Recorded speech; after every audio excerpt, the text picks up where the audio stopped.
Welcome to the 2016 Property Information Evening, proudly sponsored by Rain & Horn, Tawoon Bay, Killarney Vale and Berkeley Vale. Tonight we are live at the Shelley Beach Golf Club. Set on the undulating hills overlooking Shelley Beach and only a leisurely 60-minute drive from Sydney, their golfers enjoy a wide range of tournaments and competitions organised by the club, whilst their social scene offers something to tempt everyone, from barbecue breakfasts to intimate dining to fully catered functions. Our special guests include MCS Partners, accountants combined, working better together. Sphere Financial, you are the centre of everything we do. Babito, styling and design. Backyard Grannies, all-purpose granny flats. Dobell Conveyancing. And BMT, tax depreciation quantity surveyors. So sit back and enjoy as we bring you an introduction to building your own property portfolio with your very own self-managed super fund. Good evening, ladies and gentlemen. Welcome to tonight's Property Information Evening. I'm Craig Fisher. Just before we do get started, I just wanted to read a quick disclaimer, which you will see on our live stream this evening. So, excuse me, the information provided during this broadcast is general information only and is not to be interpreted as advice. Okay, so ladies and gentlemen, just wanted to welcome our online viewers this evening. Welcome to the broadcast. For those of you taking the time away from the census, thank you so much.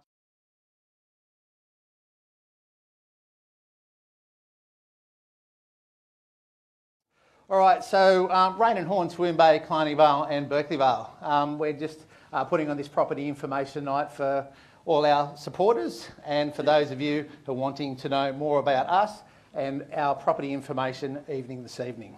All right, so on to the evening, ladies and gentlemen. So we're here with Matt. Matt is from MCS Partners. MCS Partners are chartered accountants at Tuggerah. Matt will be talking to us about self-managed super funds this evening. Once again, general information, ladies and gentlemen. Matt, over to you. Tell us a bit about yourself, buddy. My name is Matt Spindler. I've been working in accounting on the Central Coast for 20 years, working predominantly with small business clients and self-managed superannuation funds. Doing great work out there too, buddy. Try our best, yeah. We focus on establishing strong relationships with our clients and use that for the basis for everything we do. Yeah, terrific. All right, so mate, on to the question at hand. What's involved in running a self-managed super fund? It's an interesting environment at the moment. There's been a number of changes. People that may have read in the newspapers, some licensing requirements have come in. What they're trying to do is to make sure people that move into self-managed super fund, it really is suitable for them, and they're going in with an understanding of what's involved. So there's two stages it's important to understand. The first stage is the actual setting up of a fund. What's required now is to generally go through, you get a statement of advice off a licensed individual who can give advice on self-managed superannuation. Tell us a little bit about that, mate, the licensed individual as opposed to... Okay, so what self-managed super on its own, there were no real restrictions on who could advise to set them up. There was an accountant's exemption written so that any accountant with qualifications could advise their clients to set one up. Financial planning is its own area with its own specialist expertise. And there's a lot of legislation behind it. And what started to happen was there were a lot of people setting up funds, whether on advice or without appropriate advice, who it wasn't really appropriate for. So what they've tried to do is to put some controls in place so that there's... your superannuation is your retirement nest egg and it needs to be managed as such, and the money needs to be invested with your retirement. Yeah. So just so I'm clear, so there are people who were given advice to put money into superannuation funds that shouldn't have been there, is that correct? Yeah, there was some of that. There were people with small balances, there were people who weren't prepared to do the work that was required. So you've got to remember superannuation, if you're in a retail fund or an industry fund, it's managed by professionals. There's investment advisors, so it's not something to take lightly. These people have trained their whole life and they get advice from a lot of different areas. To all of a sudden say, I'm taking control of my superannuation and I'm going to outperform these investment professionals. is probably a little bit naive. Ooh, okay. Yeah, okay. All right. So, mate, all right. So, the assets. So with the assets, what can I invest? So, self-managed super funds, what does that allow me to do? And I guess also what not to do? Okay, so the main thing, there's a sole purpose test in the Act, which means that everything you do within your fund is to provide for your retirement. And that dictates then what you can and can't invest in. So some typical assets that you can invest in shares that are listed on a stock market, managed funds, you can invest in property, commercial, residential. But then there's some rules on what you can't do. So you can't invest in a residential property that you receive a benefit from now. So you can't live in it. You can't have a related party live in it. You can't have a holiday house that you go and use because it's not providing for your retirement. Oh. So that's the sole purpose test. So that's probably a key area, particularly with talking to a property-based market. It's no personal use, and they're the sort of things that the ATO are interested in. They administer and oversee self-managed super funds, so they're looking for things to try and see whether people are living in them or using them as holiday houses. Yeah, okay, all right. So, and the transition between what was and now, has it been smooth for the investor, or? In most cases, it's another regulatory level, so that cost is going to be passed on to the consumer ultimately and at the end of the day. So it's important from the professional's point of view. It probably hasn't been smooth. It's a lot of education, so everyone's sort of rushed off and had to do additional courses to get their qualifications, then get licensed. And now we're in that settling in period where everyone's working out what does it actually mean. I believe for the industry it's a good thing. Better educated professionals means better support for trustees of self-managed superannuation funds, which is going to mean better results longer term. Yeah, so great protection for you as the professional, and more so for your consumer that's coming to use your product. Yep. Oh, terrific, mate. All right, so if we were to talk about the one thing, like the key thing for the self-managed super fund for someone who wanted to get a start, like just for example now, I don't know exactly where I am. I'm Joe Bloggs, and I wanted to come to talk with you a little bit about getting started. How would I do that? I think the first step would be to jump onto the ATO website and have a look at, they've got a great publication on the responsibilities of a trustee of a self-managed super fund, so what's required ongoing. Have a read of that, get an understanding. If that scares you, it's probably not the right decision to move straight away into a self-managed fund. Look, it's just some detailed guidance. So if you're in a wholesale or retail fund, you've got trustees who are responsible for everything. Right. As a trustee of a self-managed superannuation fund, you're taking that responsibility on. So there's legal responsibility, there's potential legal penalties if you do the wrong thing. Oh, okay. So as a starting point, before you open the conversation with a professional, I'd recommend have a look at that and just say, yeah, that's something I'm interested in learning more about, or if it's I've got no interest in that, then don't move ahead. From there, make a phone call, book in an appointment with a licensed individual. Yeah. They'll take you through a process where they'll look at your existing superannuation and they will advise you around running a self-managed fund. Just as a comparison, they won't say you should manage one or you shouldn't. That's really ultimately up to you, but they'll help in that education process. Yep. And from there, once you understand the difference between your existing superannuation and potentially under a self-managed superannuation fund, you can at least make an informed decision then whether it's right to move forward or not. Oh, okay, very cool. All right, very insightful, mate. So what are the pitfalls? Just explain to me, one of the pitfalls if I'm a self-managed super fund, what's one of the major pitfalls that I could stumble on? Okay, understanding the regulatory framework, the SIS Act, which governs self-managed or superannuation in general, is a lot of legislation. It's a lot to understand. So you need to engage the right professionals to help you, because it's not something, professionals train for years to get that knowledge. Ultimately though, when you do engage professionals, the responsibility is still yours as a trustee. Right. So the relationship with your professional shouldn't be just to listen to what they say and do what they tell you to do. It should be about education. So as a trustee, learning along the way what's involved in running a self-managed superannuation fund. So essentially, as the consumer, I'm plugging into your knowledge, as opposed to me going back to try and learn everything that I can along the way, and potentially costing myself a lot more money. That's right. With everybody, the fines and everything that could come with it along the way. What sort of fines would I be involved in if I did make a mistake? Yeah, look, there's the ATO will generally work with you if it's an honest mistake. they will work with you to help, but with the new regulations in place, they may start to take a tougher stance. So the penalties are that there's financial penalties and there's potential criminal penalties if it's done knowingly. Really? And deceitfully. The financial penalties can be up to half of your superannuation balance, and they can then force you to roll out of your self-managed superannuation back into an industry fund. Yeah, okay. So they're pretty harsh if you get it wrong. Okay, all right. So moral of the story is engage the professional and be guided. That's right. Oh, terrific. All right. All right. Well, Matt, thanks very much for your time this evening on the couch. Happy to stay with us on the couch, buddy? Sure. All right. Excellent. All right. So, folks, so we're just going to move on to a short break now. Won't be long.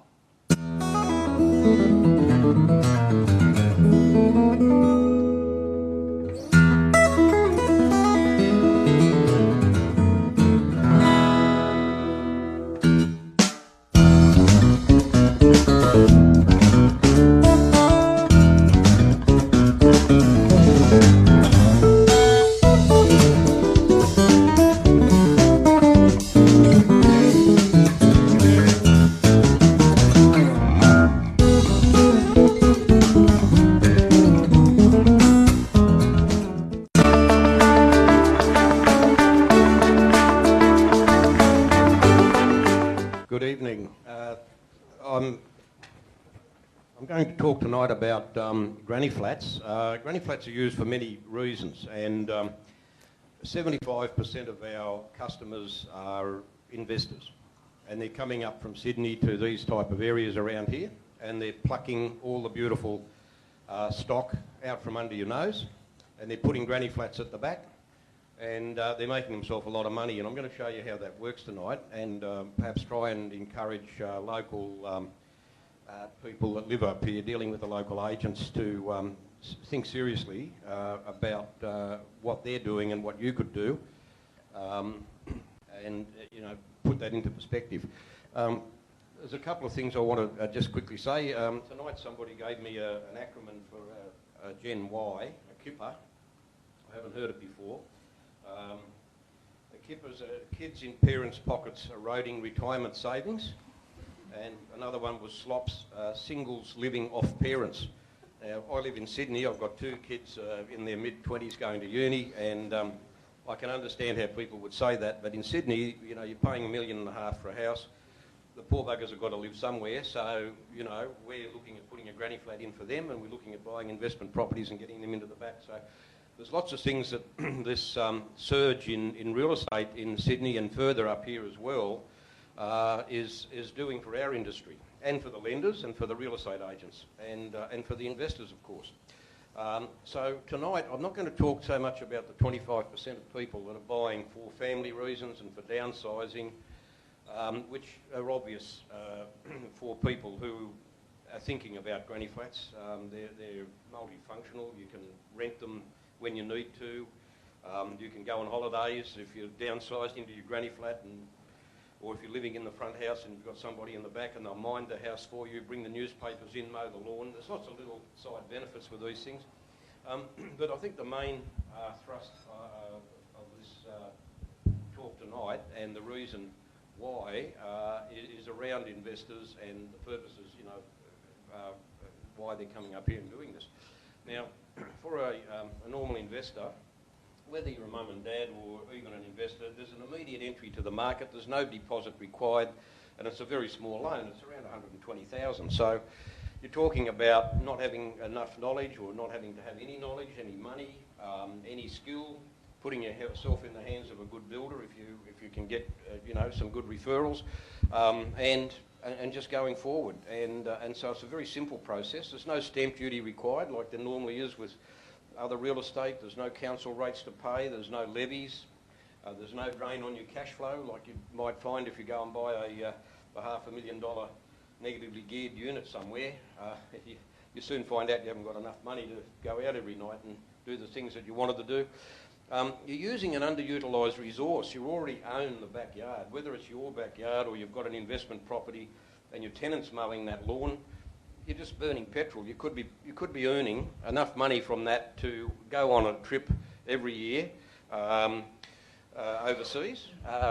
15 grand net after you've paid the mortgage, or you could put that money back into your put that money back into your mortgage and take a 20-year mortgage and take it down to 10 years just by taking the net rent that's left over after you've paid the interest on that.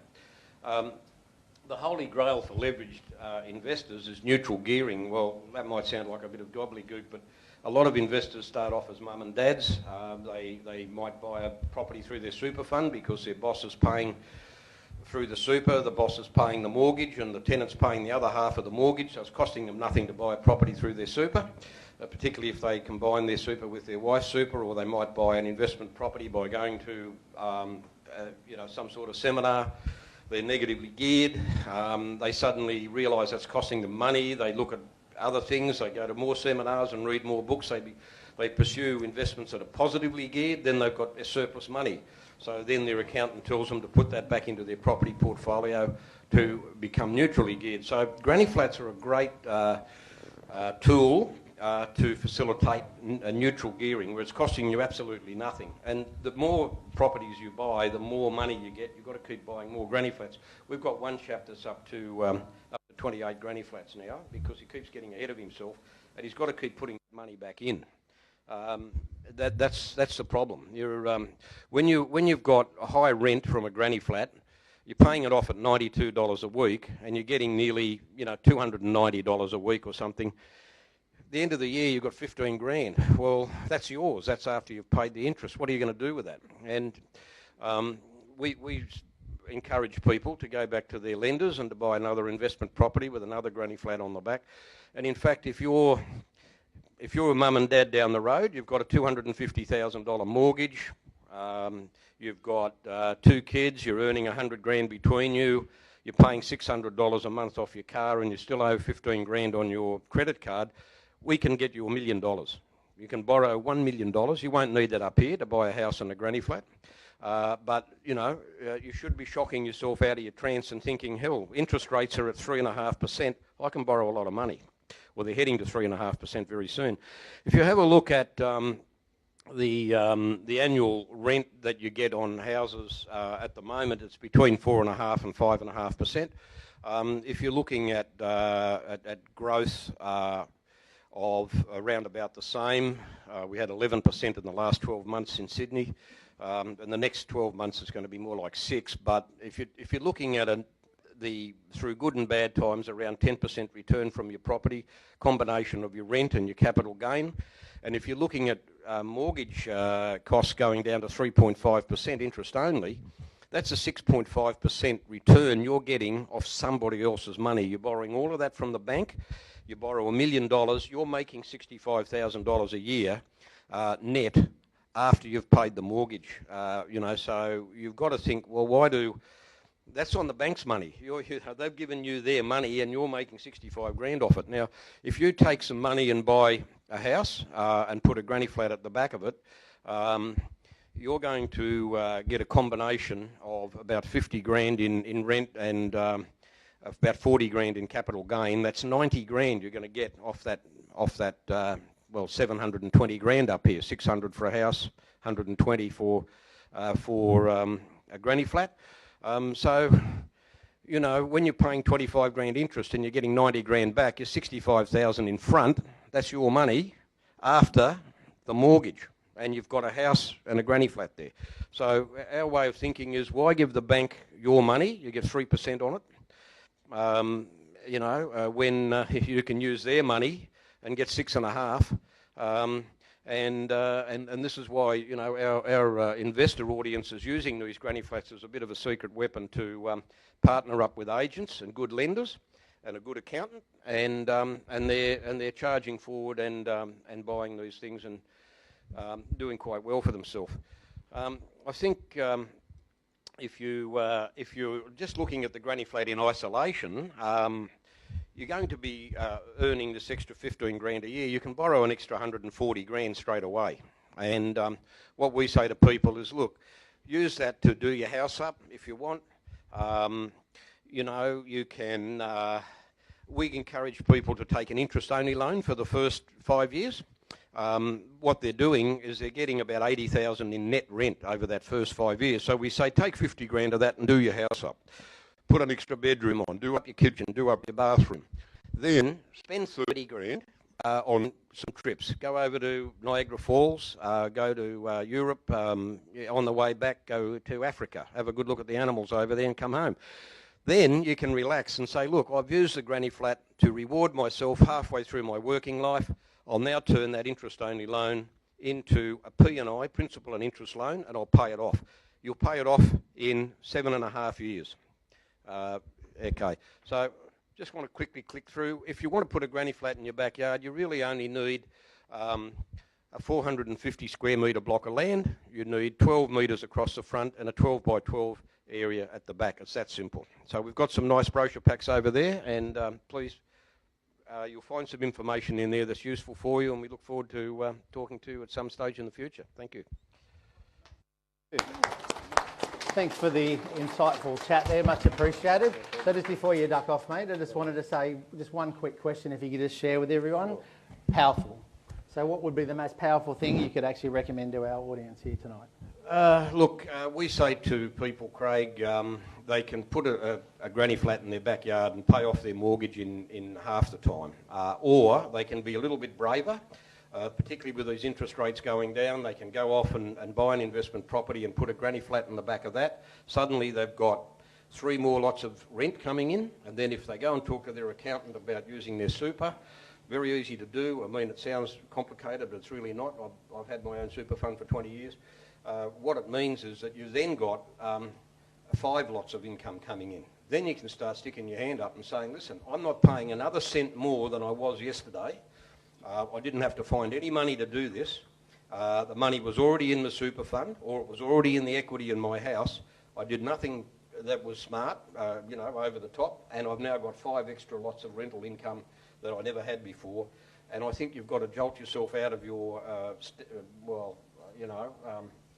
apathy, if you like, and think that you're going to live longer than what you expect.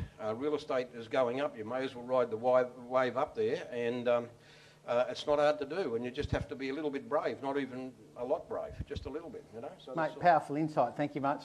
Thank you very much for sharing. All right, so ladies and gentlemen, we're just going to head off to a quick break. Just wanted to say thank you to Matt from MCS Partners. Matt, thank you very much. Backyard Grannies, back after this short break. 2016 Property Information Night. Imagine being involved in some of the most significant, important, and consequential decisions that people will make. Imagine helping someone, a couple, or a family find their space. A space where memories are made. A space where you feel safe. A space that you come to call home. Imagine a profession in which you keep in contact, are welcomed, and share in this experience long after your job is done. Well, this is real estate.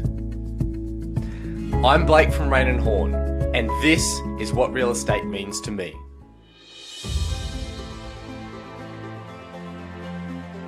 It's about the collaboration, working with people who genuinely thrive off ideas.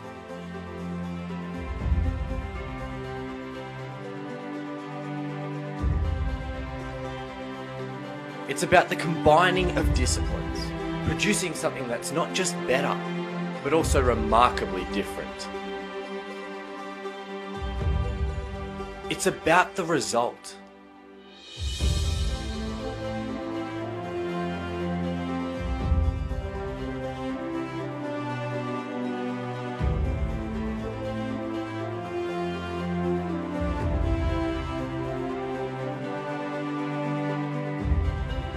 And finally, it's about more than just being the face on a signboard. It's about becoming someone who adds value, someone who contributes.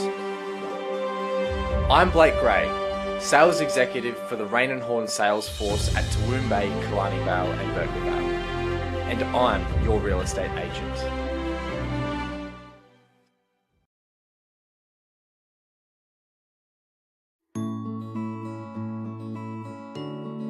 For me, surfing and real estate are like nothing else. They'll change your life. Neither are easy, and both are about truly knowing yourself. The ocean's like the market, wild and unpredictable. Standing on the beach watching the swell, You develop a plan and then go for it. Paddling out through the swell is like competing for listings. That place you know from years of experience will be the best position to catch the waves. When you're in that place, it almost becomes easy. The waves come and a quick paddle and the ocean becomes your playground. Manoeuvring effortlessly, you will then look for the sweetest spot you could ever want to find yourself in. The heart of the wave, the green room, the barrel. Time slows down and any concern you had fades into exhilaration as you emerge from the tunnel into the fresh, salty air.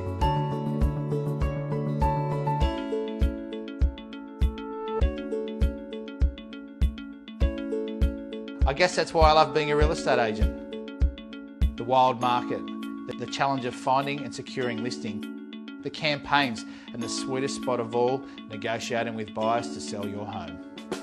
I'm Craig Fisher. Let me show you how to enjoy the real estate ride.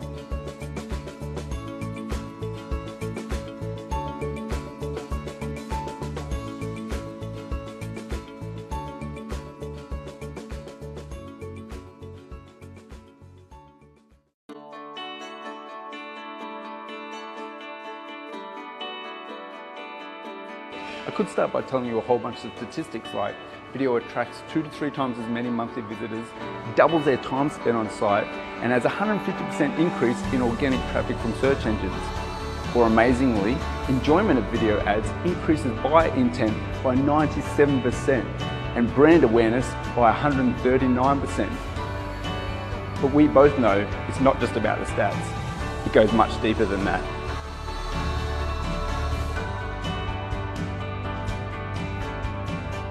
Welcome back, ladies and gentlemen, to the 2016 Property Information Night. We're live streaming from the Shelley Beach Golf Club. Welcome to the viewers that have just joined us, and for those of you who have just joined us, just a friendly reminder, we're on to the disclaimer. The information provided during this broadcast is general information only and not to be interpreted as advice. All right, so we're on to our next speakers. So just by way of introduction, I'll just head down the line. So we've got Rachel from Sphere Finance. We've got Lynn from Dobell Conveyancing. We've got Mitch from BMT. And we've got Lee from Babito. Hi guys, welcome to the couch. Thanks for joining us.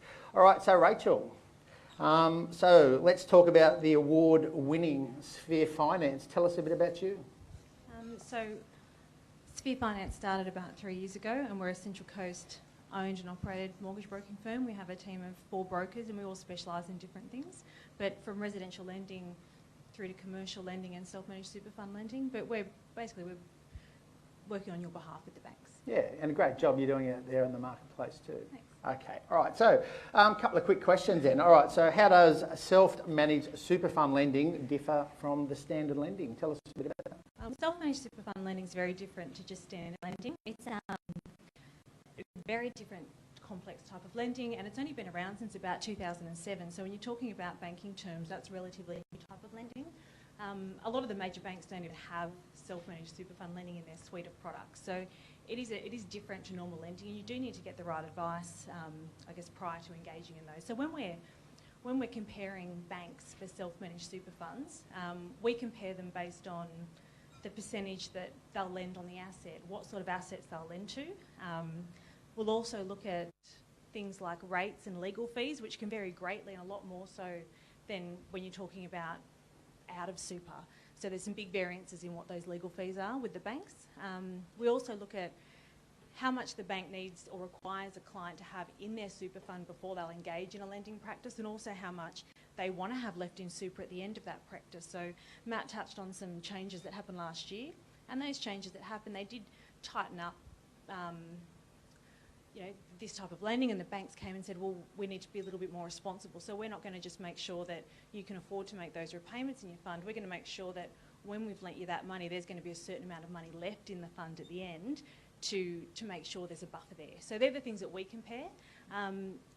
We make sure that clients get the right advice first. So somebody would come and get the advice from their accountant, financial planner, and they would have an investment strategy in the fund. So when they come to us, we're looking at that and going, well, this is the strategy of the fund, and this is what my recommendation is from a lending perspective based on that. A common issue that I've seen has been a client's come to me and said, oh, well, we bought our first property in super, we got this advice, we've paid it off, and now we're looking to buy our second. And not being given that advice up front that you can't actually cross-securitise properties in super like you can outside of super. So it's really important to get that right advice first. Just tell us a little bit about cross-securitisation. Just touch on that a little bit for us. So outside of super, if you were to buy your home and pay that down a little bit and you've got sufficient equity in that home, you may utilise that equity to be able to borrow 100% plus cost to buy your first investment property. So, you know, the goal is generally out of super to pay your home down and leverage your investments and have them as highly geared as possible. But in super, Matt talked about those funds. You know, there's an entity that owns the property, and then there's another entity that owns that does the borrowing, and they're governed by what's called a single asset rule. So they can't just pay it down and then use the equity to buy another property.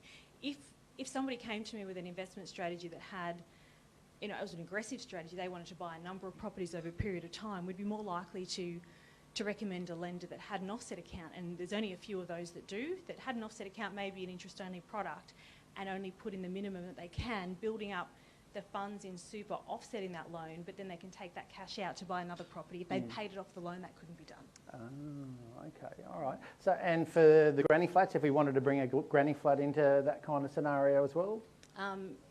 In my experience, that's not something you can borrow for. Yeah. It's a different type. Different You'd have type. to have that cash in your super. Okay, all right.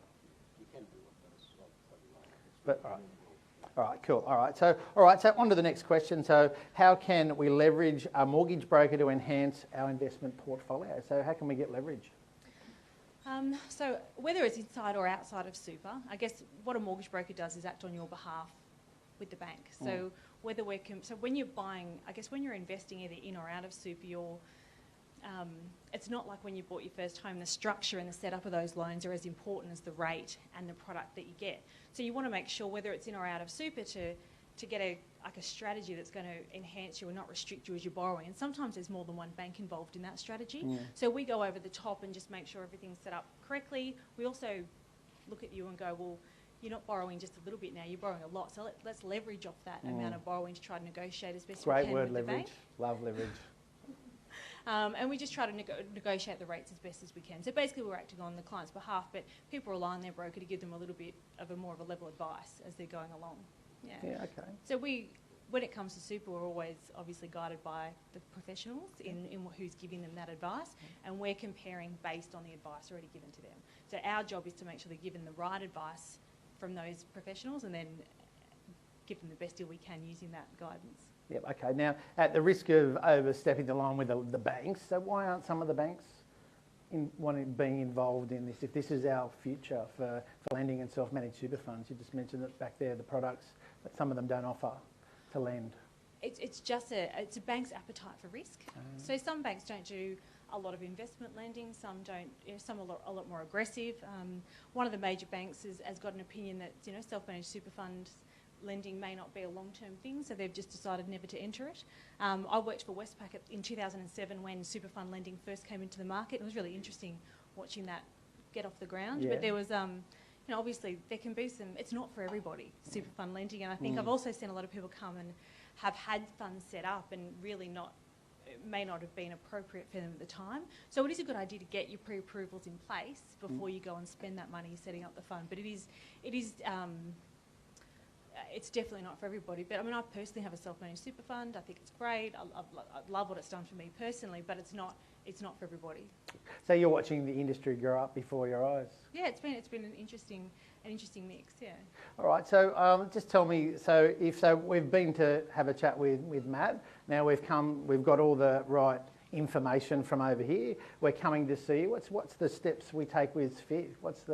What's our inroad from there once we've sort of said we've got the green light from here, we come over to you? What would I need to bring you? Well, if you're talking about a super fund purchase, what the bank would actually be assessing is the super fund's capacity to repay that debt. So they're looking at obviously the rental yield of the property that's being purchased, but they're also looking at your personal contributions to super over a period of time, and maybe if the fund's got other assets, how they've been performing.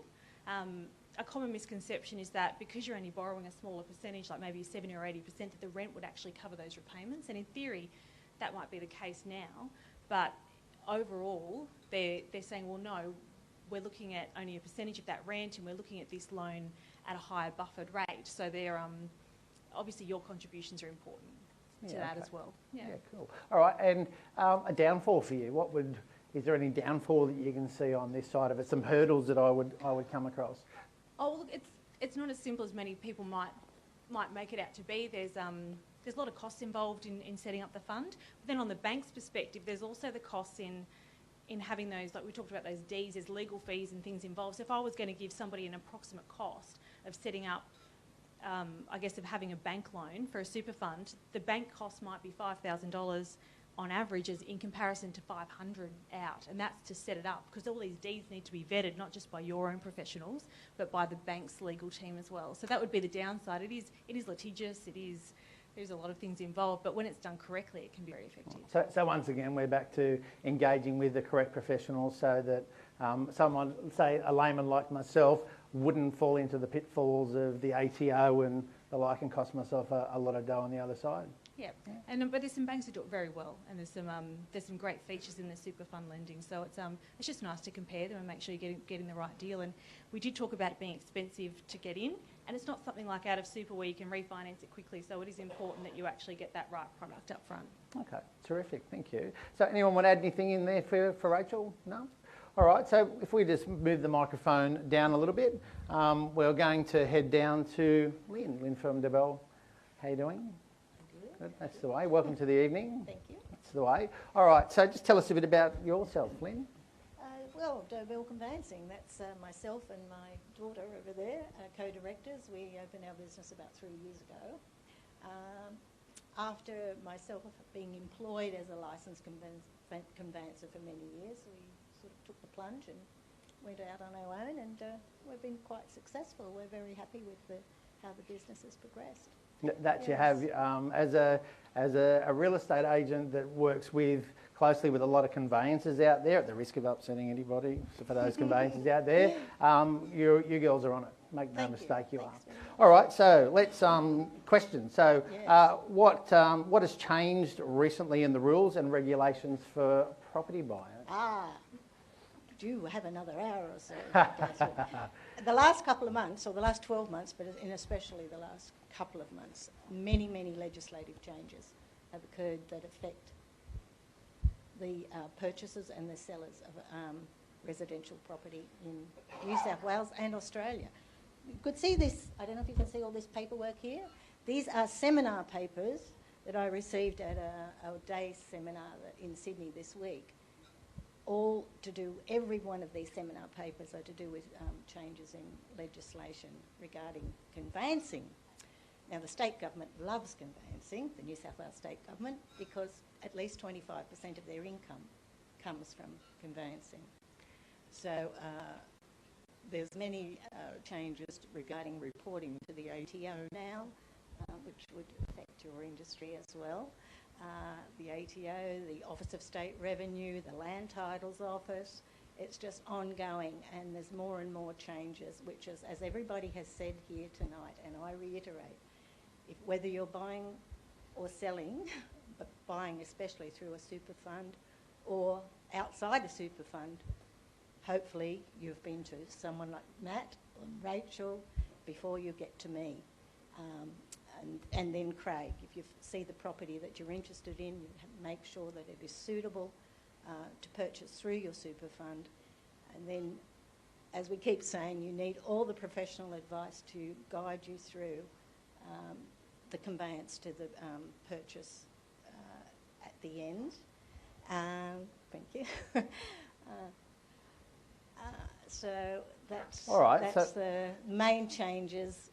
So once again, we're going to be guided by the correct professionals in the channel, so we make it down to stay away from the pitfalls. Absolutely. Seems to be a common theme we're coming across the couch tonight, isn't it?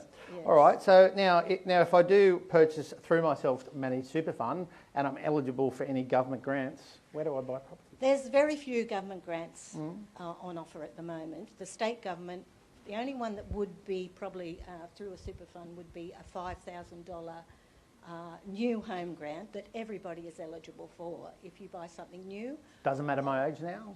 No, Oh. it doesn't matter your age. Okay. It has to be a new property.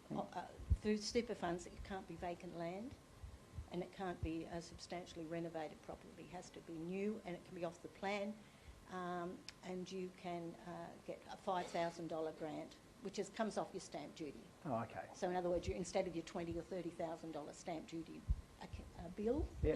you get a $5,000 reduction. But that's really the only thing that through a self-managed super fund that would be on offer from the state government. Okay. So we're talking about the possibility of buying multiple properties in self-managed super funds. So just tell us a bit about that from a conveyancing point of view. Well, when I talk about the new home grant, that's only on offer for one property per financial year. But when it comes to the conveyance, by the time you've got to your licensed conveyancer, hopefully you will use a licensed conveyancer, you would have already established your self-managed super fund through Matt, and then Rachel would have been helping you through with the finance side of things. So once you get to your conveyancer and the contract side of things and the property side of things, it's virtually the same process as it would be if you were purchasing outside your super fund. Okay. Yes. So if there was one pitfall you needed to share with us tonight, what would, from a conveyancing point of view, myself come Buyer beware. Get as much information as you can. Ask as many questions as possible. Yeah. Use your professionals, and you should be right. You'll be right. Just be guided by the professionals. Absolutely. Okay. People you trust and people that are referred to you. Yes, Yes. very helpful, very Yes. helpful. Yeah.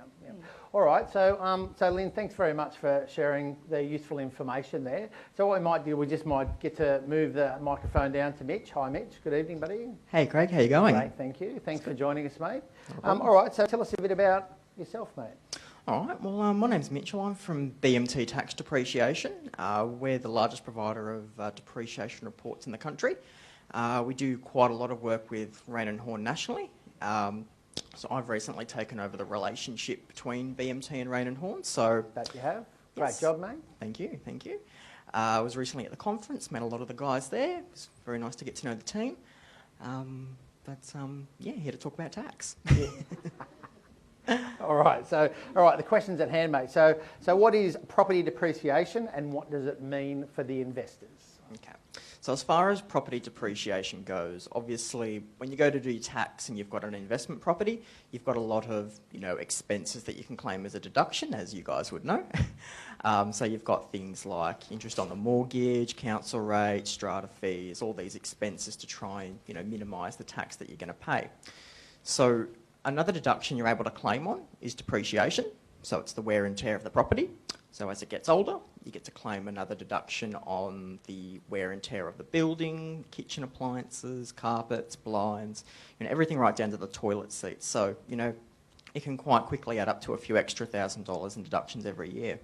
Wow, even down to the toilet seat. Yeah. So mate, all right, so when we're saying from the depreciation level, so it's only for new properties only, so why not just a second-hand renovated property, or is that possible? No. As far as depreciation goes, even properties that are 100, 150 years old are still going to have a fair bit left on them. Obviously, newer properties are going to have more because structural depreciation runs out as far as 1987. So anything built before then doesn't have any of that sort of depreciation. But from settlement date, we can revalue all of the kitchen appliances, carpets, blinds, all those sorts of things, and put a new value on them. So even if it's a very old property, as long as you've purchased it recently, there's still going to be quite a few $1,000s there for you to claim. Yeah, okay. What sort of a yardstick would you use for, say, a Georgian era, if I wanted to buy that in my super fund? What sort of? A Georgian era property, like an older property, sorry guys, like a 100-year-old property as opposed to a new property. What sort of yardstick are we're doing? Because what I'm trying to do is take the level of fear out of somebody if they do like something that's a little bit older that they would like to purchase, as opposed to being steered towards the new. Okay. Well, as far as that goes, obviously every property is unique. It goes on purchase price, it goes on quite a few different things. But, for a new property, you might be looking at an average of around, say, $17,000 in the first full year as an extra deduction, which is huge. And then an older property, you might get around, say, $4,000 to $5,000 in deductions. But I mean, you know, it is a bit less, but you know, your accountant's never going to say, don't worry about that extra $5,000 deduction. No, definitely not. No, definitely not. All right, so and we've just touched on this. So, can I claim depreciation on old properties as opposed to renovated property? So, if I'm renovating a property now, can I do that renovation? Are we in the self-managed, or we can't do the renovation in? So, I just wanted to know. So, everything I've just got to purchase now is that, and then it's over to you and come in and you guys assess the whole scenario, packaged up. We're into relating that into the self-managed super fund now, if I want to depreciate. All right, so as far as self-managed super funds go, where we're concerned, I mean, we've done quite a lot of work with self-managed super funds. Obviously, there are different tax rates applicable, so, you know, the deductions are going to vary, but, you know, we have quite a lot of customers who purchase in their self-managed super fund and they wouldn't not have a depreciation report, you know, because every dollar counts, every deduction is going to be worth something, and they'd rather spend the dosh to get a depreciation report and get some of that money back. Yeah, absolutely. So the difference outside of a self-managed super fund as opposed to inside, I noticed that you were saying between 5,000 and 17,000 for a new and say a second-hand property, for example. But inside, if I was brand new outside of and brand new inside self-managed super fund. Well, that would more come down to the tax rates that are applicable to self-managed super funds. So once again, you know, if you're getting $17,000 as a deduction, if you're in the highest tax bracket, you're going to be getting more of that back regardless. So as far as self-managed super funds go, it once again goes on their tax rate as well. So, and by highest tax rate, you mean there's an employed person who's being taxed on their income? Is that what we're saying? Yep. So if you're in the, you know, you're earning over $180,000 a year, obviously your deductions are going to be worth a lot more than everybody else's. So, you know, a $17,000 deduction, you know, on a brand new property is going to be worth more to you than to somebody who's in a lower tax bracket. But at the end of the day, even if you are in a lower tax bracket, you know, you wouldn't say no to a $17,000 deduction. No, absolutely not. All right, so as far as, all right, so if we're looking at, say, we're doing the upsides and the pitfalls, so tell me an upside for getting the depreciation against the property. I mean, it's a given we should do it. Of course, yes. So obviously, you know, while you've got that property, you know, you've obviously got a lot of outgoings. It's costing you a lot of money to keep it going.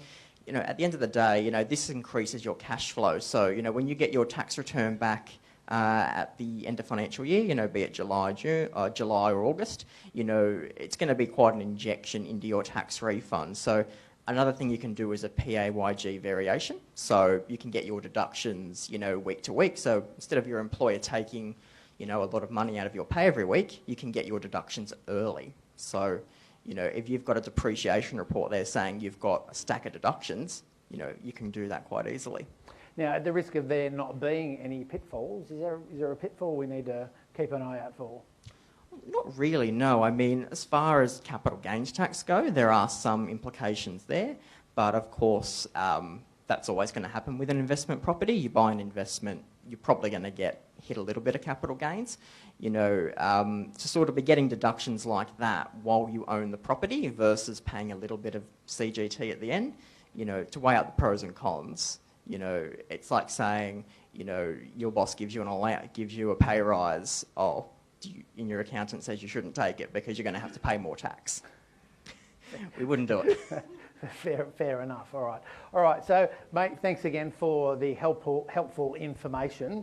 All right. So, what we'd like to do is just cut you to a short break if we could, and we'll see you on the other side. 2016 Property Information Night live streaming. See you soon.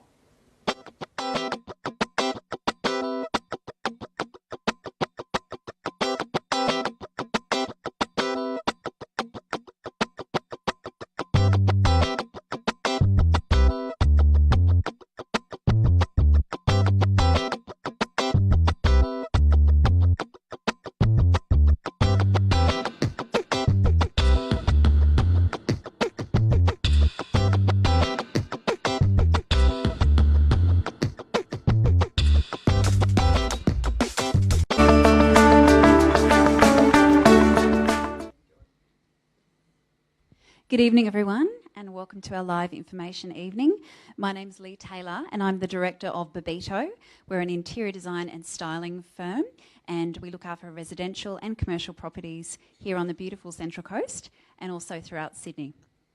What an amazing panel, can I just say? Wow. So a lot of information to take in there. So we're going to get a little bit creative now. So the first thing I'd like to tell you before we go through some examples of before and afters, and also some tips on how to increase your rental return. It's just a little bit about our design services at Babito. So we provide project management, we provide spatial planning, specifications for budget, plans for furnishings. We do lighting, windows, wall treatments, flooring, furniture and artwork. We also coordinate the interior and the exterior renovations of our clients' homes and the installation of all the design elements. The other thing I just wanted to touch on before we go into part one of my speech tonight is a little bit about why you would choose an interior designer and matching that interior designer to, I guess, an ethos or a philosophy that they may have behind their work. It's important to find an interior designer that has the same style aesthetic that you're trying to achieve out of the renovation. But behind our ethos, we really believe that an unforgettable home is one that exudes a feeling the minute you walk through the door. We've all been in them. We all know what they feel like. And it's one that stays with you right up until the moment that you leave. It's often something that's quite indefinable, so it's not really about the budget that someone's spent. It's not about the designer that they've chosen to furnish the property. It's not about a piece of artwork. It is really just a blending of all those elements and mixing that with a really passionate understanding of who actually lives in the home. So that's our design philosophy at Babito. Now, my speech tonight is going to be split into two parts. The first part is how to increase your rental return. So we've broken this down into 4 key points for the presentation this evening. The first one being paint. Now, what do you think a freshly painted home says to a prospective tenant? Anyone? Well, you're exactly right. You're all thinking the same thing. It basically says, we appreciate you considering our property for rent. We've made an effort. Everyone wants to feel like they're moving into a brand new home, whether they're buying the property or renting the property. So giving your property a fresh paint before you put it on the rental market is the number one tip that I have for you tonight. And although it may seem a little excessive to some, I actually recommend repainting your investment property every 5 years to stay ahead of the wear and tear. The second point tonight, which I'd like to cover, is lights. Now, there are so many affordable, gorgeous light fittings now available in the market. There is really no excuse to leave drabby, old, dreary light fittings in your property that you're putting on the rental market. The best way to determine whether that is the case is just walk into the property before you put it to the rental market and decide, would I live here? Is there adequate task lighting over the kitchen benches? Can I see in the bathroom? Consider investing in LED lighting. They're more energy efficient. Your tenants will love you. And the other thing you should perhaps consider, if you've got the budget, is a feature light. Could be the hallway light as you walk into the property. Could be something like wall sconces in the bedroom. Something that a feature for a prospective tenant is going to remember when they're going to 6 or 7 properties on a Saturday to rent. They're going to remember yours because you took that extra effort. The third thing tonight is something that's often overlooked as well in rental properties, and that's storage. You would be surprised how many properties go onto the rental market that don't have built-in wardrobes. It's often the one thing that new investment clients will overlook or decide that they're not worth investing in. And I have seen multiple tenants walk in and out of investment properties because they don't have a built-in wardrobe. The built-in is an absolute must-have. The other thing is just to consider what other storage could you put into the property that might be a selling point to your prospective tenant. Have a chat to your property manager. Have a chat to your business development manager. Ask them, what sort of potential tenants do you think will rent my property? They will guide you. They will direct you to the choices that you're making as far as storage goes, and perhaps the choices across all of these 4 areas, really. So the next point that I'd like to touch on is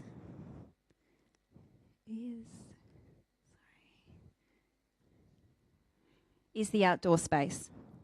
So with an outdoor space, again, it's a conversation you should have with your prospective property manager that you might be considering to look after the management of your new home.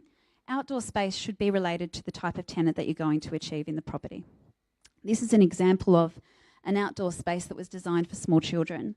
So very simple, cute cubby house, bought in a raw timber, painted in a colour palette to match the property. cute little peekaboo windows, planter boxes, hours of fun, definitely a family-friendly backyard. We also installed a artificial low-pile lawn on the side of the cubby house for the property. And again, this property, every time it goes onto the rental market, it has a wait list of potential tenants to move in.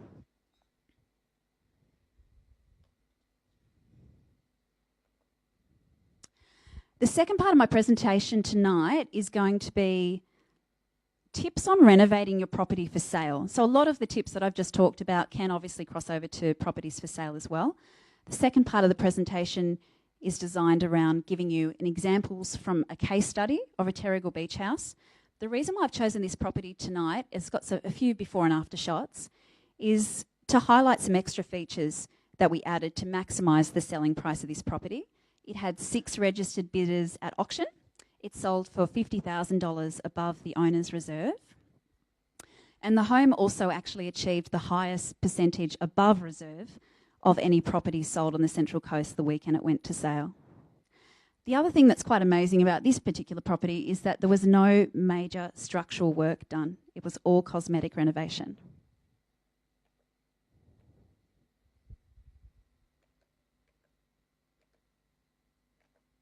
Sorry.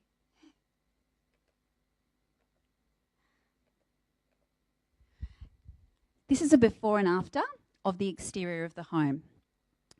So fairly self-explanatory here with this shot.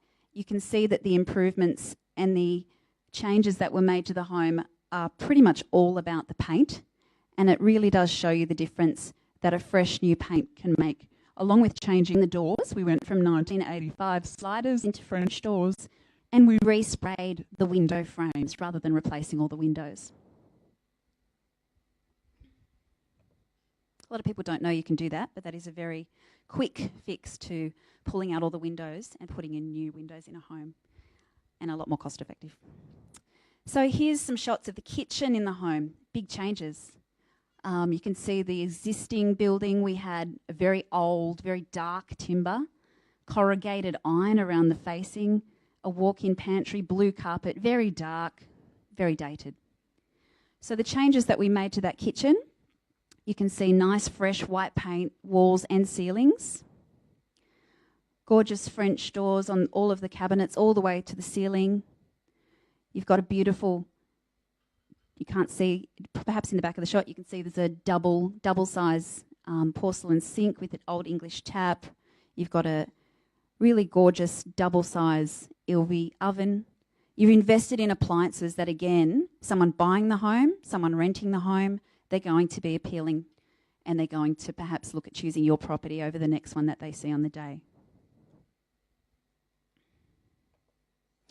Third image is of the bathroom renovation. Again, very dated, very dark, very old. So with this image, we have ripped out all of the black slate tiles. We've gone for a very neutral latte coloured basket weave tile, a floating chocolate bench, simple white basins, stainless steel, silver, a waterfall feature over the bathtub. What you can't see from that right-hand side image is that the bathroom actually continues around to the right, and it's got a double shower, oversized shower heads, frameless glass panel, and a large heated family towel rack. So the whole vibe of that bathroom was very much about dreamy relaxation, but still simple, and something that would appeal to the maximum number of buyers. Now, there's so many areas of detail in this home that I could share, but the last one that I've chosen to show you tonight is a small area, and rather, I guess, a unique area. Again, we've probably all got these spaces in our home, just a simple little side passage of grass, about 2.5 metres wide, nothing to do with it. We've come up with a really creative idea here for the family. We've chosen to put in a 3-hole putting green. There's that low-pile synthetic lawn from the cubby house that you saw previously, extended all the way down the side of the home. You've got whitewashed flag sticks, outdoor canvas in the little navy and white nautical stripe to match the theme of the home. Some gorgeous 20mm edging, which is hidden underneath all those tropical plants. This is a really unique use of space. It's an entertaining playground for the young at heart. used over many parties, both for young and young at heart, and also a really great marketing tool in the sales campaign for the property.